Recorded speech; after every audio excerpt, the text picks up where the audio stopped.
My name is Norman Martin. I'm a fourth generation dairyman. We're now in Tillamook, Oregon. We started dairying in California.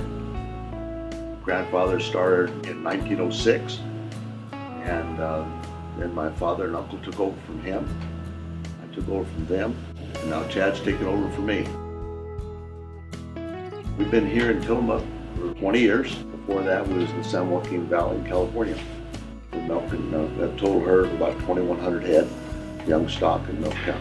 We made the conversion to all jerseys and we moved to Oregon, shipping milk to Tillamook Cheese. And it makes good sense to send high-yielding cheese-producing milk to a cheese plant than it does milk posting, so that's the reason we made that switch.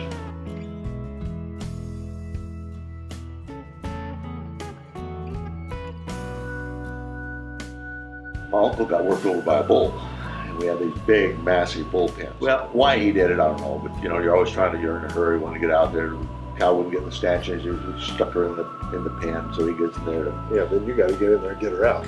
Yeah. See, the bull couldn't get out, but neither could you if you were in there. Yeah. Anyway, jumped in, the bull got him, and so I had started chores real early. I was first grade. Didn't do a whole lot, but whatever little bit I did was that's my dad had to do, because his brother was laid up and only had the one hired man. That was a real seller for AI. And that's when they started. It was right about that same time. The first AI calf born, I remember so well. She was born, I mean, with my dad and uncle, like this was like some kind of Virgin Mary. Yeah, this was the second thing after Virgin Mary had just arrived on Earth. A cow, pregnant, had a calf, she had a heifer, and there was no bull. I mean, man, so they just couldn't wait for her to start milking because it was just so, this great, super colossal cow. I can still picture that cow in my head. She never worked hard enough to wear out. I think when I got married, she was still there.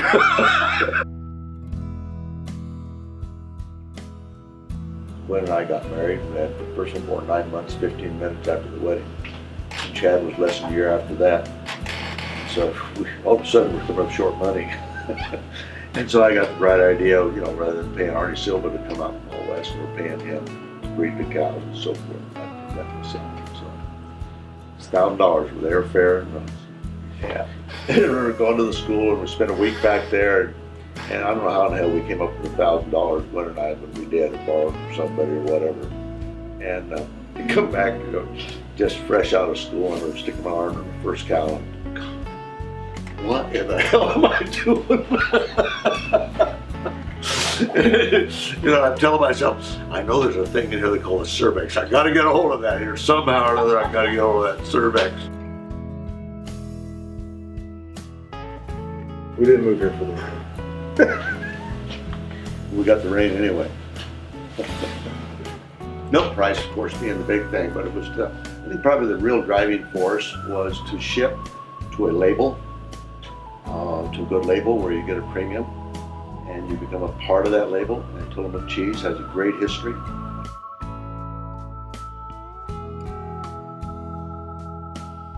I'm 19 years old, and Manuel Cotta, a neighbor, had been on the California Dairy Breeders Board. He came to me and he said, I've been on there for 3 years or 4 years or 5, whatever it was. And he said, I want you to take my place. I said, don't I have to be elected? He said, well, if I nominate you, you'll get elected. And so that's how that came about. And that was sometime in the mid-60s somewhere. We got on the California Dairy Breeders Board, and one of the first functions I ever got involved in was us merging with All West.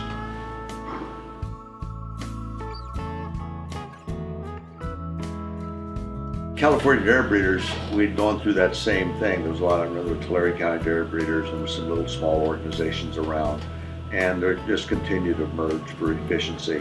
And the stage of California Dairy Breeders coming out merging with All West with the same kind of move, you know, to consolidate, continue to move forward and grow the companies. I can still remember the bulls when there was bulls at Davis University is where California Dairy Breeders had their bulls. And I don't know if any of the bulls ever made the move up to All West or not, if they continued to collect them. I can't remember that. It's a long time ago. But I definitely remember the first trip up there.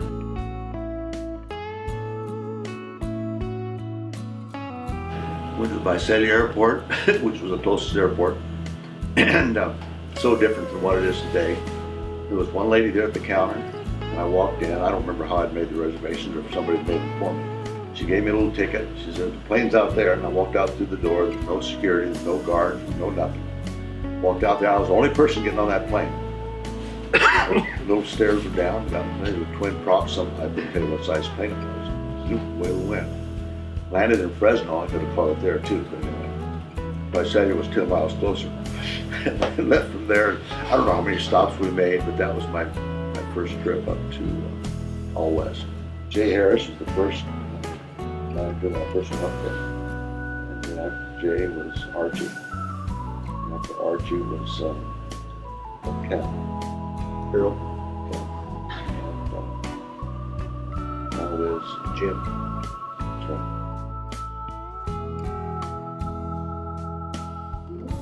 It went pretty smooth, and the reason being is that we had competition from Select Sires in California. And California was a real growing market, and so merging with them took away the competition, and we kept everybody in-house. Tom and Lloyd Beer, Superior Sires, they became the salespeople for All West in California. And so the whole merger went very well, and everybody still got everything they needed, and we continued to grow, continued to merge.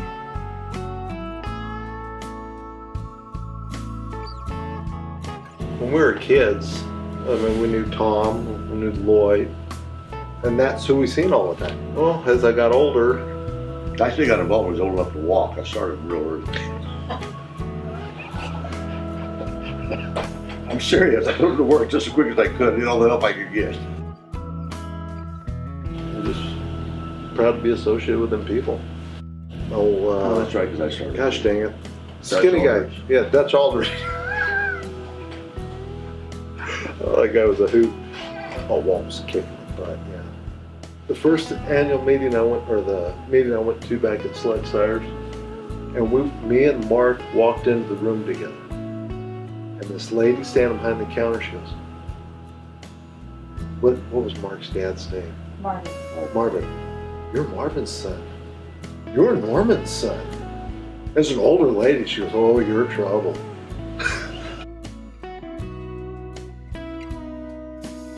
I'm not done making memories, I hope, but the fun thing's just been the people on the board. Oh my God, the fun you have, meetings, things you learn from the older guys. It's just kind of neat. You got people you can call if you have a question that's been through it, and hopefully you can learn a little bit, or maybe even help out someone that's starting out.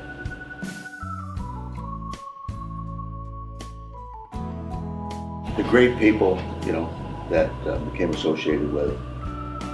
We mentioned earlier about Marvin, his son, now served with Chad, and I served with John DeGroot.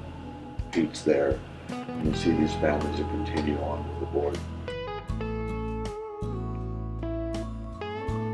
I know for myself, I never remember going to a board meeting that I didn't go there and learn something that was directly involved to how well I was going to be able to do at home, financially, in business, and through JAGs, whether it be which bull to use, or using AI period, or those kind of things. I always picked up something, always. I can remember hearing about the old daughter-dad comparisons and thinking, wow, that's really something, because I can remember before that even existed, and before AI. Being on the board is a real advantage. When you learn these things, there's always somebody bringing, and you learn these new things that are coming on. You always went home with a good feeling, and hopefully you made the right decisions as far as the board, those kind of things. We apparently did a few of them right. The thing has lasted for a long time. The name's changed as we've gone along, but it's still the same organization. Oh, the amount I've learned on the board since I've been there. Of course, most of the guys that he served with were still on the board when I got on. I've learned so much from those guys. It's just been fun to belong to the group. You get to meet a lot of different people, hear a lot of different ideas, you find out how other people are doing things in other places. And you're around dairy farmers, and they always, they'll always talk about what's going on at home, what they're doing, or some new thing they just put in they thought was great, or something that they put in with just that dad come flat, make sure you don't do it. And those kind of things go on when dairy farmers get together. And great organization. Like I said, my first connection with Tulare County Dairy Breeders, California Dairy Breeders, and California merged with All West. And All West merged with Select Sires. Probably done merging at that point for a while, but you never know. You never know who's next, what's going to happen.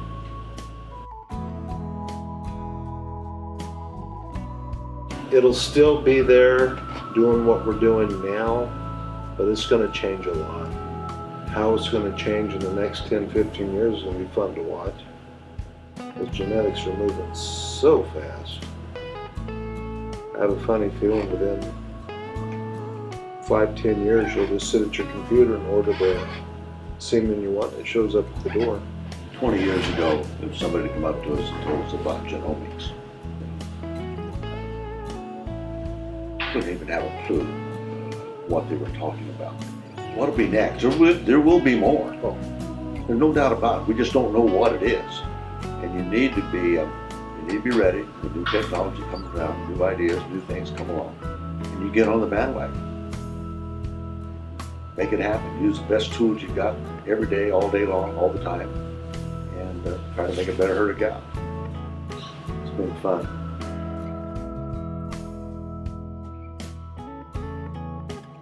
I do see robots in the future, or some kind of robot help with labor. It's just, I don't know how to explain it. You just can't find anybody that wants to work anymore, especially on dairy. I chaired the hosting sire committee, I think, for 10 or 11 years back at Select Sires, And now Chad's on the Jersey Sire committee back at Select. That 25 years, somebody would have told me we'd be milking all the deers out of laughter in their face. Have you ever regretted that decision? Never, not at all. Wouldn't go back the other way.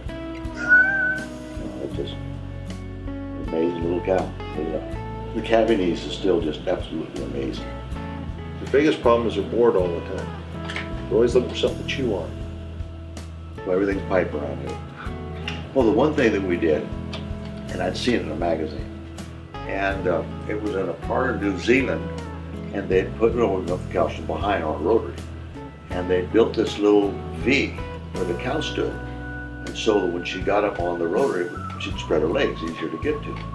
And I'm looking at that, and I'm thinking, we're going to have now and then a deep buttered cow, and she's going to hit that little V. I said, man, if we reverse that thing, put a hole in there, then she won't like step in it, keep the slants so slide. And then they learn to step up there, she's got her legs spread. And you'll get an occasional deep buttered cow. We've had a few of those around. And that sheen will hang on that cow the way it should.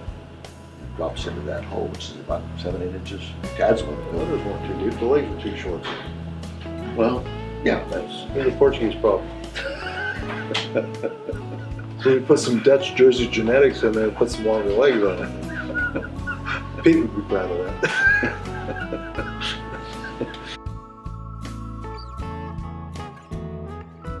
Whether it's an AI co-op, a dairy co-op, we belong to a great one here. Belong to a great AI organization, great cream and sugar milk too. Been here 20 years, and was originally moved up here, part of this great thing that we're in.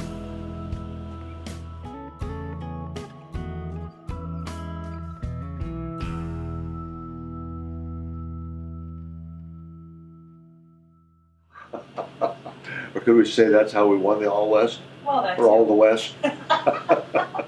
Oh, West won the West? I think we're good.